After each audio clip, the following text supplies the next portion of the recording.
Hello, lovies! So yesterday, I visited the Elixir Aesthetic Center here in Argao to experience their VIP package. So thank you so much to the owner of the Elixir Aesthetic Center for giving me the opportunity to try out their Elite VIP package.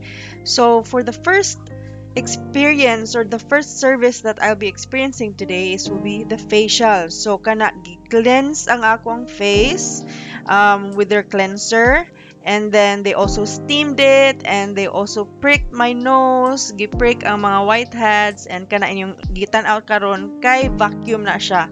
It sucks out the impurities in your face. So the next step is also the putting of the serum on the face and using of the galvanic machine, which helps in toning your face. Mao na siya ang process na imong nakita, guys.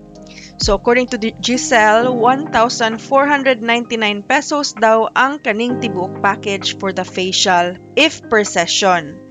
The whole VIP package cost 24,999, pero kani ang specific session sa facial na akong experience right now is worth 1,499. Then this specific step right now that you can see is for the eye bags. So malighten na inyong eye bags and dili na siya mag-dark. Then, ang next step sa ilang facial is using the machine called hammer. Nindot kani siya na experience kay makarelax gini siya, guys.